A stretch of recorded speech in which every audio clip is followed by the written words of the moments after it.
Hello everybody, welcome back to episode 14 of Right to the Source. My name, as ever, is Robin Harrison and I'm here with the Mulder to my Scully, Mr. Ed Birkin from H2 Gambling Capital. Ed, how are you today? Good, thank you. Trying to work out if that's an insult or not. I never watched the X-Files.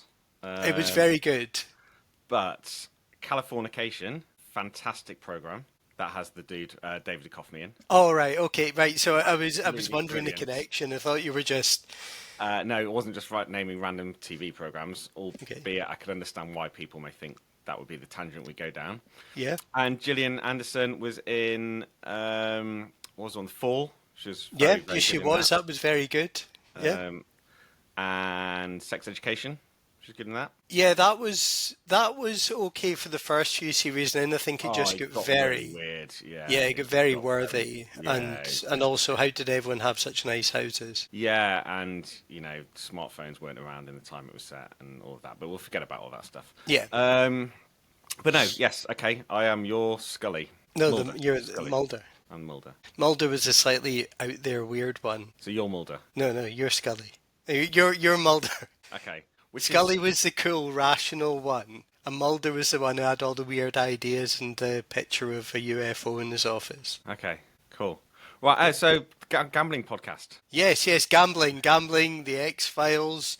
We haven't even got going and we've shot off at a tangent. But What are we talking about? What are we talking about? Well, in our new commitment to structure and order, as promised last week, we're going to talk about the Albanian gambling market. We're also going to do Story of the Week. We're going to do Stat of the Week. And I think you're quite keen to rant about Brazil. I'm quite keen to rant about everything today. Excellent. Things He that says. have annoyed me. Okay. That I feel, we shouldn't just paper over and be nicey-nicey. If you want a real Deep podcast, then trepidation about this. We'll just say it how it is. Say it how it is. Okay, right. So trepidation is building. So let's see how angry we can get you by delaying the rant as long as possible. So, first of all, I'm going to talk about some story of the week or stories of the week. There's been a few things that we've done over the past few days that I think have been quite interesting. So one of them was the continuing coverage that Jess Marquez, based in the US, is doing on the New York downstate casino process. I think his piece on, for example, in Resorts World, on Jay-Z and Caesars and Times Square, on MGM, all really good, but in particular, I mean, partial bias because, I follow the Mets, but on Steve Cohen's presentation for his Queens casino. I think that did a really good job of knitting together all the lobbying that's going on and, basically what this kind of facility would actually look like. I mean, someone else from a US team, Matt Rybaldowski, said last night, based on going by the Mets' current form, if that's any indicator, Cohen has no chance. It's not going well at the moment, but I thought that was very interesting. I think there was a really good piece with, I think it was Leo Vegas' chief product officer, talking about the typical platform migration, and that really gave a kind of a good kind of under the hood look at the kind of process behind this and the strategic rationale. And then, just because I always really enjoy the column, and I don't think I've shouted it out in the podcast before, Frank Legato does one for GGB Magazine, available on ggbmagazine.com, called Frankly Speaking. It's always really funny. It really showcases Frank's dry sense of humour. And this month's edition is about Uno on the casino floor. Okay. Yes. Are there any other children's games that you're going to write about? No, this is in the context of gambling because the Palms is opening a Uno room. So I'm not sure if this is an appeal to kind of new demographics or a sort of clubhouse for nostalgia. So yeah, it's always quite funny. It's quite jokey.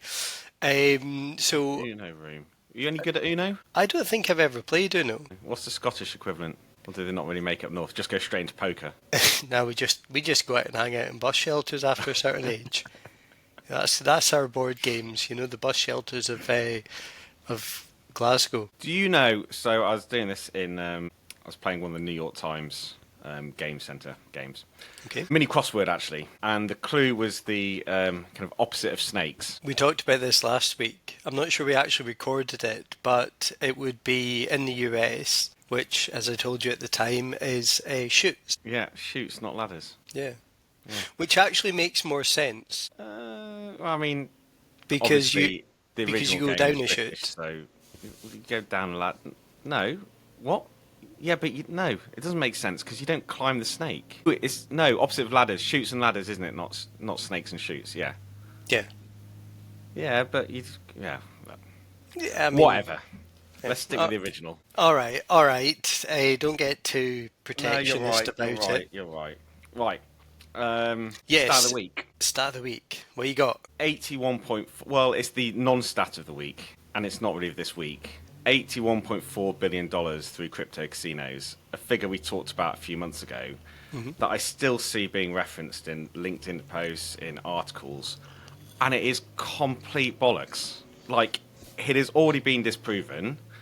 The thing about blockchain, crypto, yes, crypto is anonymous, but it's also highly trackable. So you don't know where it's from, who it's used, but because of blockchain, you can see how much is being used. And so this figure has no basis. Well, there must be some basis that the people who came up with it are claiming. But when you can actually track crypto transactions through blockchain, verified, this figure is just completely preposterous. And I think it's important to look at kind of crypto, what's going through crypto casinos, and what's going through actual cryptocurrency. So the best way of looking at it, the one that I found when we looked into it, is there's a company called Tanzanite XYZ, Tanzanite.xyz if you want to look it up, and they track the main crypto casinos and the main cryptocurrencies to see the transaction volume. So Right. all of this is verified. It is all actual data on the blockchain. You cannot argue with it. There is no finger in the air bullshit. And they do the main casinos, and Stake has about 55% share or something. But Right. let's assume there's a long tail, so let's use a Pareto principle, 80-20, increase it a bit. So if you do that and say then maybe there's another 20% of the tail, the Stake maybe has like 45% share. So what they worked out is they said Stake reported GGR of 4.7 billion in 2024, grossed that up. So based on the ones they cover, it gets to about 8 billion. So they're saying the market size is probably around 10, 11 billion, including the long tail, which is fine. Now, I actually think, which is obviously, you can probably do the maths, about an eighth of this ridiculous number that's put out there. I can't even express how stupid the figure is. Okay. But actually, what then came out is that 70% of transactions, Stakes transactions, are fiat currency. So like cash, debit card, etc., non-crypto. Okay. So crypto is only 30% of it. So it's not. So if you're looking in crypto transactions, which is what you should be really looking at, and I appreciate it's difficult because someone may deposit in crypto and take out in cash, so there could be something around. But in crypto transactions, that puts the market, the crypto gambling market, and sports, at around $3.5 billion.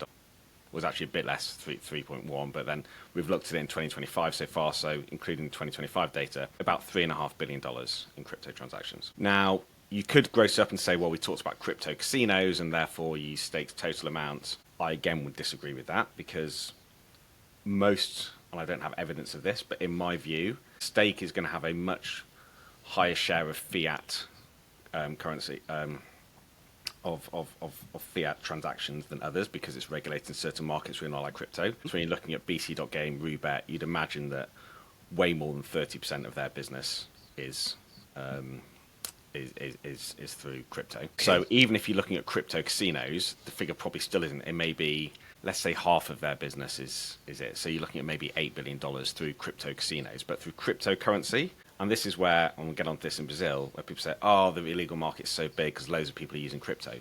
Like, you can only have, if you looked at what every market is claiming is crypto on the illegal market, you're just going to, you probably would get to 80 billion. But it's not. We know the number's nowhere near that. So I just wish people would stop using stuff that they read that's actually, if they look deeper, has been disproven by people who are crypto specialists like Tanzanite.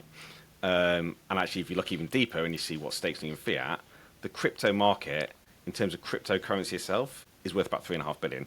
The final thing I'd say on this, if someone looks at Tanzanite and says, oh, it doesn't track Bitcoin, it tracks lots of other ones, is it doesn't matter because it tracks a lot of the main currencies. So whatever other crypto casinos are doing on other cryptocurrencies, Stake is going to be doing the same. Right. So as long as it tracks the same crypto casinos on the same crypto blockchains, then you're still getting the total number. Because we're not saying that Stake's revenue is coming just from the blockchains it tracks. We're saying that is its total crypto revenue. So it doesn't matter if it doesn't track every single blockchain. So with a small margin of error that you can have, it's about 3.5 billion, not the 1011 we talked about, which you could argue is maybe the whole crypto casino rather than cryptocurrency. But again, I think it's less than that. And so I ran over, it's definitely nowhere near 80 billion. And so if you're writing an article, anyone out there, on crypto casinos, do not quote this absurd number because it's just preposterous and shows you have done zero analysis. Right. So that's the non. Of the week. That's your non-stat of the week. So what's your stat of the week then? 0 minutes is how long the friendly was between Sheffield Wednesday and Burnley after Sheffield Wednesday players refused to play the friendly, having been paid late for 4 of the past 5 months. How many players do you have at the moment? Not enough to make a squad. Well, good luck for the rest of the season. Now, Albania. Yes. So we promised we'd talk about Albania, and my God, we are going to deliver. So Albania, population. What do you think the population size is? It was about. I'm turning the 2.3 tables. billion, wasn't it? What's that? Population. So total is 2.9. I said 2.2. Is that what we've got for the adult population? Adult population. Yeah, 2.2 million. 2.2 million. Well done. Yeah. What's the national dish? The national dish is tave kursi. Mm-hmm. Yeah. Yeah. Lamb and rice. Lamb and rice, yes. We're getting good at this. Yeah. They're retaining facts. Anything about gambling? Not sure about that. Well, it's actually quite an interesting one because it was the start of last year, I think.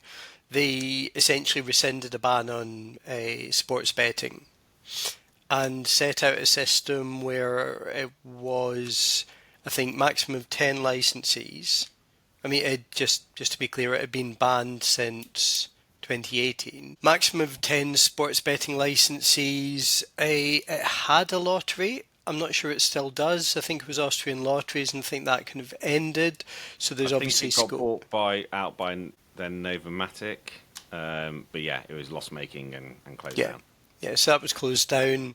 Only one government-sanctioned casino, which was Casino Regency, I think, in Tirana, which is the capital. Yes, but then there were also, at the time, so when the ban came in, passed in 2018, came in 1st of January 2019, that was actually the sole operator. There are now other casinos, which then launched, you allow casinos in 5-star hotels. So there are a number of other casinos now, along with that. But yes, that was effectively became a de facto monopoly, which was also open during COVID, and they did booming trade as people just treat it as a party area.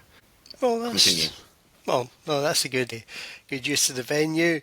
So with that market, with these kind of restrictions, and I think the tax rate is quite chunky as well, what does that mean for gross gaming revenue from Albania? And how does it break down across these different products? Well, did we talk about the number of betting shops last week when we discussed Albania briefly? I don't think we did. So there were 4,300 roughly betting shops when the law came in and it closed, which made it one for every 700 or so people, but one for every 520 adults, which was the highest density of betting shops for any country in Europe when it closed down.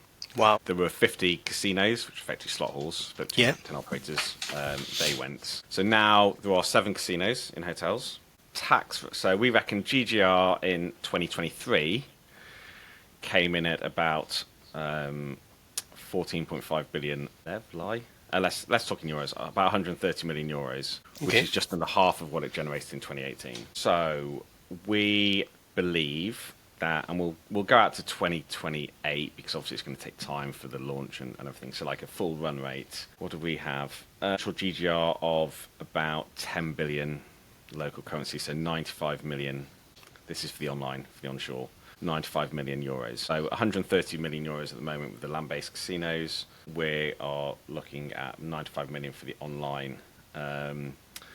But we still think that at the moment there's no onshore iGaming, so the offshore market will be significantly higher. So 70% of the online betting market will be onshore by 2028, but just 40% of the total combined betting and iGaming market. Once again, prohibition doesn't work. No, they tried it, they shut it down, and now they've realised they're bringing it back and they need it. Well, the thing about rescinding, prohibiting them rescinding, it just exacerbates all the problems you're dealing with before. Essentially, I imagine the original kind of reasoning was overconsumption, kind of like fear of addiction, things like that. So they effectively took off the safety belt and drove the car off a cliff. But that's essentially what prohibition does. I mean, the question is, I suppose, if there was a betting shop for every 520 adults, you assume that people open these betting shops because they were popular. They're making money. They didn't say, "Oh, it's not very busy, I'll open another 4." So there was a pretty high propensity to bet on sports on the 31st of December 2018. Do you think on the 1st of January 2019 everyone went, "Oh, my betting shop's closed, I won't bother betting on sports anymore"? I'm going to go and play Uno. In the Regency Casino. Yeah.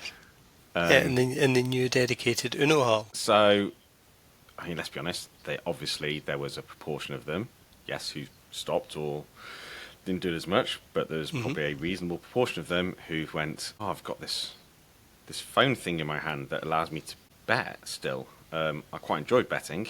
Why didn't I do that?" And funny enough, you have an offshore market. Shocking news. Anyway, but then how many people are going to come, if you are cleaning up in the offshore market at the moment and you are only allowed to do sports and not iGaming by moving onshore, and you're paying a high tax rate, I don't think the tax rate is actually that high. But anyway, you're paying tax. What are you going to do? Are you going to turn off all of your iCasino revenue and then pay tax on a smaller part of your business by going onshore? It doesn't look the most attractive. No, it doesn't really, does it? And I think the other thing is for the kind of larger licensed operators, that's going to make the market less attractive for them. Because they're going to look at it and think, well, it's like we've got a limited product and we've got too much offshore competition. And I think that's... Yeah, and if you're a crypto casino who doesn't really have much sport, some have sport, but doesn't have much sport, again, you're still going to continue to target that market because you've got like $78 billion of GGR that you're meant to have that you haven't got yet that you need to make up. So, go for Albania, which would be hard given their GDP in US dollars. GDP in US dollars? I wouldn't even hazard a guess. 28 billion. So it's not really going to. It's gonna make it difficult to generate more than that in GGR, isn't it? Should we move on to Brazil? For your rant? No, it's less for rant. Again, it's just frustrating. Again, it's just rhetoric versus actual data. Okay. And I actually think this is so. Let's. I'll throw stuff out there. I'll make a claim, and I've been right on some of them. So, okay. Bet365 currently doing well in the US. I said they're the ones to watch in the US. I've said it for some time. You can even look back over our podcast to see it. I've also said stuff that's turned out to be complete rubbish, probably. I'm sure people could point that out. Yeah, but let's just start by setting the context in Brazil. So this is obviously in the wake of the tax numbers for the first 6 months of legal sports betting. So the total tax take is 3.8 billion reais, which equates to about 687.5 million USD. Tax take in June, I think, was 764 million reais, so that's down from 814 in May. And that is essentially the context. These are the first, obviously there's been figures in the market before. I understand there's a company that positions itself as the most trusted data intelligence in the global gambling industry. So, but these are the first kind of government figures on the performance of that market. I'd disagree with you. Would you? I'd say the figures that you're quoting are not that relevant in terms of helping the market because there's so much tax that is non-GGR related. So there have been DARF payments. So the GGR tax, which has gone from, is it 12% going up to 18%. Yep. That's done through the DARF payments. And that gets released. We've had data on that each month, actually, up until June. And the June data isn't actually on the June GGR. So the June tax is based on May GGR. So again, when people talk about tax for the first 6 months, it's only 5 months worth of tax. And not many people pick up on this. The first tax, despite the fact that the market launched in January and the first tax got released in February. Yeah. Like, just what, you've seen they just didn't pay tax or non-record it in January. So we have data for the first 5 months of operations. And actually, it's the DARF data, which is the one that you can use to track things. So because what's that acronym you're using? DARF. Yeah. That is, it's a code. I can't remember what it stands for, but it's a code. There's lots. I think the one for gambling is, I should know this, 5862 or something, or 85. Anyway, is it 5862? I'll quickly check that. But that effectively is the code that it's not just for gambling. It's used for a lot of different tax payment, and it just knows where to allocate the tax. Right. Okay. I think we're about to get you pronouncing something in Portuguese, aren't we? I don't think. What does DARF stand for? Anyway, you can go back. That's a non-data question. You can sort that out. But effectively, because of that, it means we actually have the implied revenue figures for the first 5 months of the year, GGR, for the onshore markets. And what we've seen, so actually top down April, we've got an estimate for June because based on web traffic, etc. So for the first 6 months, so including our June estimate, which is I believe, then we get that at 19 billion reais, which is 3.5 billion US dollars. Okay? 3.5 billion for GGR. Sorry, yes, 3.5 billion US dollars. Okay, for GGR. That peaked in April at 4 billion reais, so 730 million US dollars, which is a big number. Yeah. Yeah, it's a big now, country. What's interesting? So the work that was done, or the kind of rhetoric now around the illegal market. So I'm just going to speak calmly. So it all came about in January. Okay. Yeah. So first of all, January, it was a bit of a tough time, with all the face IDs, all of that KYC. Then a lot of players stayed with or slow to kind of transition to the onshore market, and the onshore operators were doing well. So there's all this huge illegal market. Okay. Now, if we look at data that we had in January, and we look, let's say, the peak in April, the onshore market has almost doubled in size. I mean, it is up 84%, 2.2 to 4 billion. Right. Well, I mean, you'd naturally expect that. I mean, it's something that only existed in grey form before. When it comes online, more brands will come into the market. The existing brands will obviously change, and there is going to be a bit of a kind of lag as players get used to that, and then kind of like shift to engaging with that legal proposition. So it makes sense that online, kind of like online onshore portion is grown markedly. Yeah, it does. But then 3 things can happen. You have the onshores growing, okay? Yeah. You know that for a fact. So either some of the offshore activity has moved onshore to help fuel that growth, or so the offshore percent goes down substantially because the onshore's going up and the offshore's going down, or the offshore just stays the same, in which case the offshore percent still goes down because the onshore's grown and the offshore stayed the same, or the offshore also increases. And the problem is, the rhetoric now, so the numbers that are out there, there's an IBGL study that said 40 to 60%. And by the way, the difference between 40 and 60%, it may not seem much, but in terms of what that means for the offshore. That's pretty chunky. It's huge. Okay, let's put it into context. So 3.5 billion, yeah? Yep. In onshore. So if you're saying that is, if you're saying that the offshore market is 40%, yeah? Right. So the offshore market is 40%. Of the total, then that puts the total market at 5.8. So that says the offshore market in the first 6 months of the year is worth 2 billion. If you're saying it's 60%, you're saying it's worth, or 2.3, you're saying it's worth 5.3 billion. So more than double in size. So you may go, it's only, 40 to 60. I mean, we're talking a huge amount there of what the difference is in the size of the offshore market. So one, it's just far too wide, I think. But let's say, and then most people talk about the top end, 60%, 70%. Now, as at IGB Live, I overheard a conversation last time, I think, and someone saying, I've heard the online market in Brazil is like 70% offshore. And then I heard someone else respond who is an operator in Brazil, said, it's much higher than that. And I'm just thinking, are you insane? Like, I know there's numbers out there 40 to 60%, But this is ridiculous. Let's just assume we keep these numbers. Let's say this 40 to 60% in Q1's right, which I disagree with entirely. Right. And we're actually doing an IGB exec webinar on this, I think, next month, where I'll lay out all the data, transactions from the central bank data, cryptocurrency share, credit card share, all of that, every single figure. But if the onshore market has grown Yeah. by 85% since that initial estimate was done, or even if we're looking at, let's say, Q2 versus Q1, or April-May data is up 75% since January, but if it's grown by this much, then for you to still say the offshore market is 60% of revenues, you're saying the offshore market has also grown by 85% since January. Do people honestly think the offshore market has almost doubled in size since January? It just doesn't make sense. Let's look at, forget January, which was a bit of a disastrous month. So February, March, and we'll compare it to April and May, because we don't have June's data. We've estimated June's. So we have the actual onshore GGR from February and March, forget about the January one, and April and May. Okay. Yeah. Average revenue over those 2 months versus 2 months. Onshore revenue is up 25%. That is factual data, can't be argued. Onshore web traffic that we measure is up 31%. So, that actually makes sense. You're getting a few more recreational players, but again, it shows it's a decent proxy. It's not perfect, decent proxy. Offshore traffic over that period is down 29%. So total traffic has actually still grown, like 26%, because there's higher onshore than offshore we have.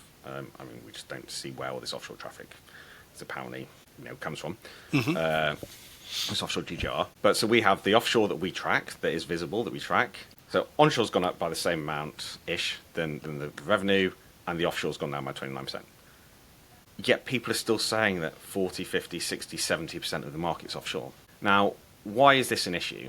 One, it's frustrating that people just seem to ignore data and just go for rhetoric. But two, Well, it's a massive issue, because essentially that is undermining the success of the regulated market, because this is saying that the regulated model has done nothing to kind of divert players away from offshore competition, which in turn, when you think about, tax hikes, restrictions on advertising, they become a sort of, well, it's not working anyway type, kind of like view. Yeah, but also, if we take the current run rate, okay, and this is where I think if the industry keeps going down this route, and I actually think some of the small or worst performing operators who may be perpetrating this more than some of the larger ones, because speaking to a couple of the larger ones, in their internal models, they're saying we assume like 15 to 30% is illegal, because they're doing pretty well, and some small ones, easier to blame the illegal market for not performing as well. But if we take the kind of most recent run rate and assume 60% is offshore, so 40% onshore, most recent run rate, last couple of months, times it by 6 to get to a 12-month thing, divide by 0.4, 40% onshore, 60% offshore. That implies a $20 billion US market in GGR. Now, one, that's like 1% of GDP. One, that number just does not make sense. And two, and this is where I think the industry, and this is what bothers me more than people just not bothering about data-led analysis. I can see if the industry keeps going down, and it's a big call, and I'll probably criticised, but give one. If the industry keeps going down this route, they could effectively end up, Brazil online market could end up like the Netherlands.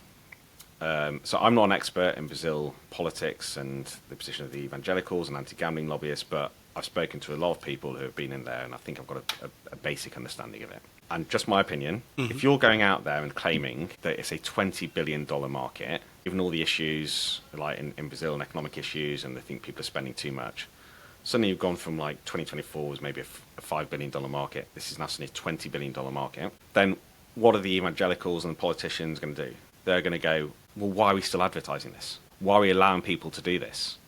Why aren't we taxing them more? Why aren't we making it harder? And that will just punish the legal market, because they don't care. They don't listen to the argument of if you tax us more is going to go offshore. From what I've heard, no one in government cares about that argument. They don't care about the idea that you need to advertise to show people that you're an onshore operator. They will just see massive market, it isn't actually true, but huge market you're claiming, and lots of advertising. Okay, so what do? We don't like gambling anyway. Let's just stop advertising. Yeah.